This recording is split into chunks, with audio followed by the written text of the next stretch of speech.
Tell me a little bit about yourself. Okay, I was born and raised in Dallas, Texas, and I lived there all my life until I went off to college. I went to Texas Southern University in Houston, Texas. Um, while there, I met my husband. When we married, I moved to San Antonio, and I've been here over 50 years now. Okay. What did you major in college? Art education. Art education. Was John Biggers one of your teachers? Yes, he was. Okay. Yes, he was. I was Mr. Biggers, Dr. Biggers, John Biggers, was he a big impression on your life as an artist? Oh, yes. Tell me a little bit about that. I took basic drawing first of all from Dr. Biggers, and it was just the way he went about teaching that really inspired me. Once you were in his class, he locked the door. So if anyone was late, too bad. They couldn't get in, classes started. But he was very into his art, and he led his students to be the same way if they had a real interest in art. Okay. When did you know you wanted to be an artist? Lord, when I was about 5 years old. Tell me about that Actually, experience. well, growing up in the early 1950s, late 1940s, early 1950s, you may know that I loved magazines, even at that age, in fashion. But the magazines we had did not portray black women. And I thought the women around me, the women that I knew, were beautiful women, so I wanted them to be portrayed. So I started trying to draw them. I would get paper doll magazines and then make my own black paper dolls.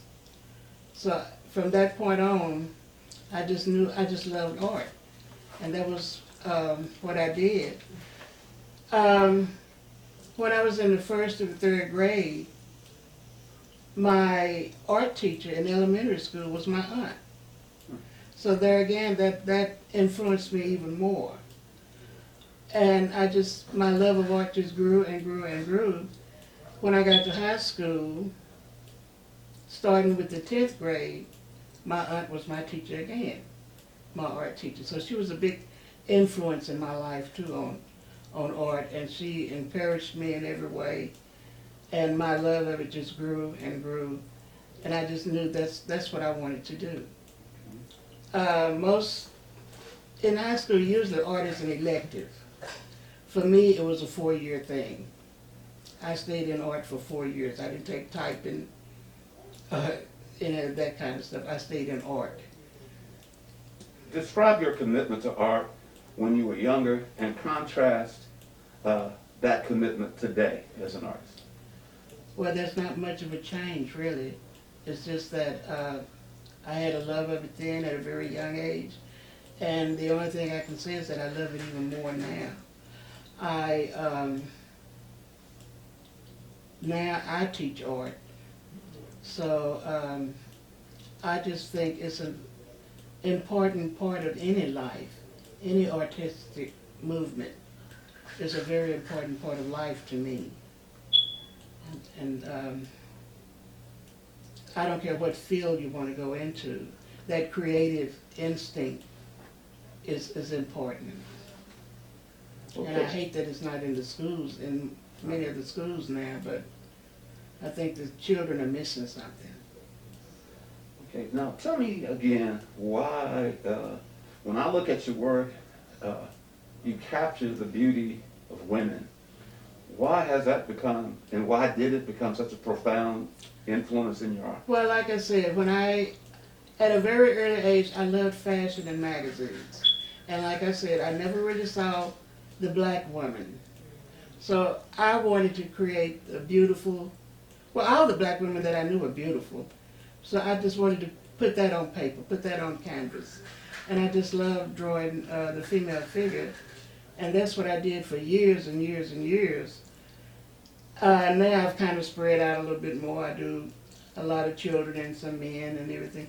But it's just something about the female figure that I think is beautiful and graceful And regardless of the size of the person, whatever, I think there's a beauty in that, in the movement of that figure. Okay.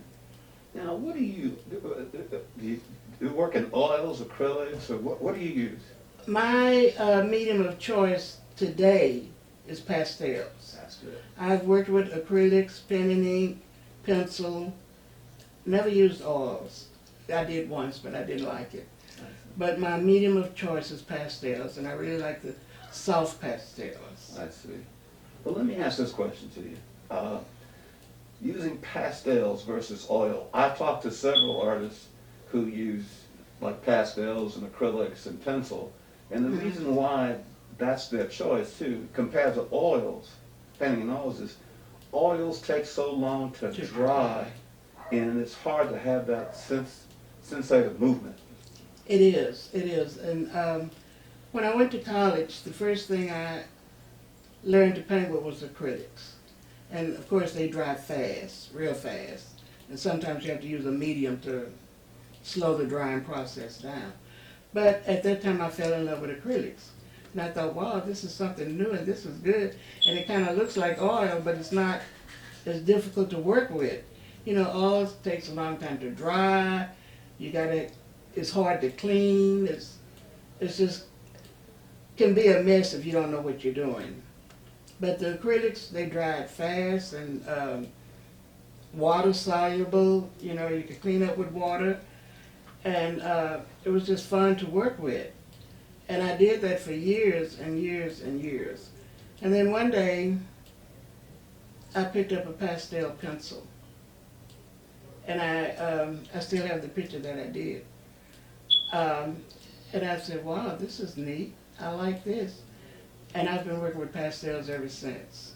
This was like in about 1994, I guess, or so. Okay. Well, let me ask this question. Tell me about being a part of any exhibitions. Tell me a little bit about those things that you've done, where your work has been. Okay. Well, I really did not start showing my work until around 1992. Although I had been doing it for years, I just didn't show it. I mean, I put it on the walls at home. That was it. But in 1992, I met a lady and she said, why don't you put some of your work in my gallery? I have an art gallery, frame shop is what she had. She said, why don't you put some of your work in there? And I thought, well, okay. So I did. And at that point I met a member of San Antonio Ethnic Art Society, and they asked me to join, and I did. And from that point on, I've had many exhibits with them in a group. And then I started having solo exhibits. And I've had about 5 or 6 of those. Little by little, when people would see my work, they'd like it, and they'd say, oh, why don't you put your work here? Why don't you put it here? And so it just kind of grew from that. Okay. All right. Has any of your work ever been in a museum? Yes. I was in a show produced by Lila Cockrell and Antoinette Pierce. And they had a showing of their collections of art. And I was in a collection for both of them, so they had my work on display there. Okay. So, which leads this question to you, and I'm going to let the tape roll on this, is that Lila Cockrell gave, before she passed away, gave all of her African-American collection to St. Philip's College. Is one of your pieces among that several collection? of my pieces are there. Okay. All right. Tell me a little bit about the work that Lila Cockrell bought and is a part of the permanent collection at St. Philip's College. I met Lila Cockrell. We were going to using the same framers. And she was in there and they told her, she said she was looking for some black art. And they said, well, I know someone you may want to meet. And so they gave her my name and number. she called me and asked me if I could bring some work for her to see. I did, and she bought a small piece. And by the time I got home again, she called, she said, you know, there was a larger piece that I really wanted. Can I exchange that? I said, oh, sure. And then she just kept buying my work. She was one of my best customers, if you want to say that. But she bought about, I guess, maybe 7 or 8 pieces altogether, maybe more.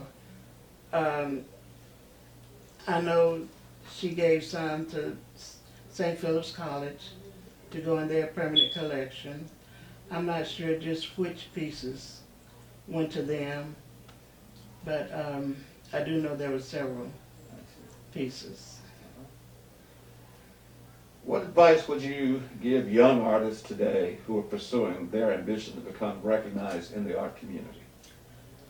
I would tell them to practice their work skills, never stop trying to improve their work skills.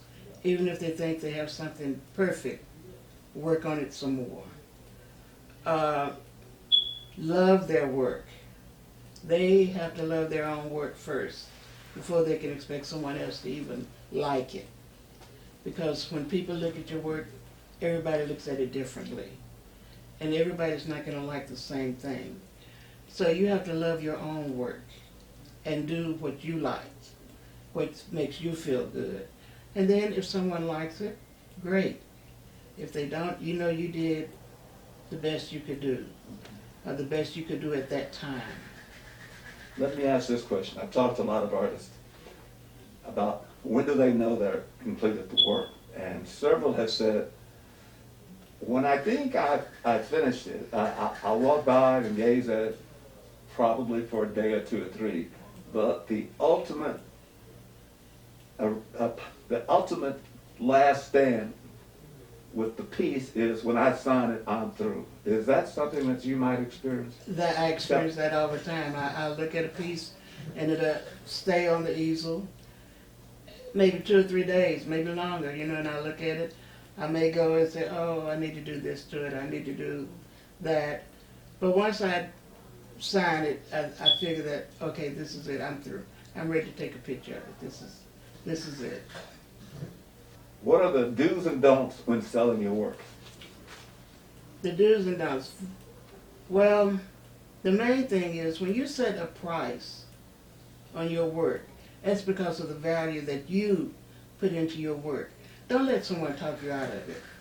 Don't let someone say, well, I'll give you this, I'll give you that. They either want your work or they don't.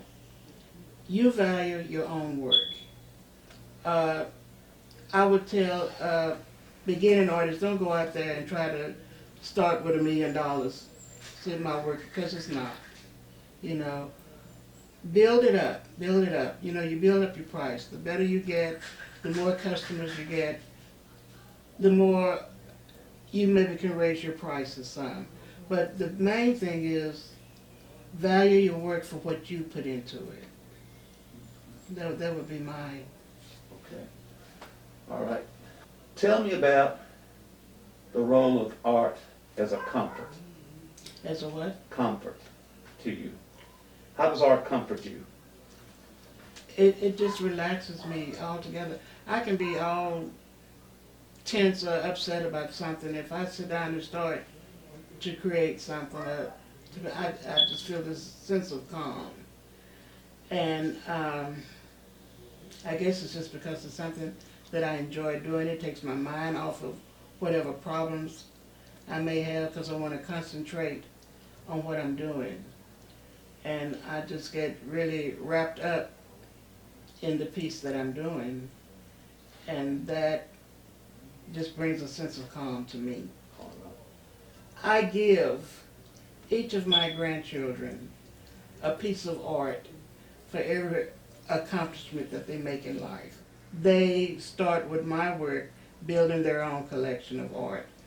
But I teach them also to look at other people's art, to look at the art of other artists, and to learn to appreciate the creative work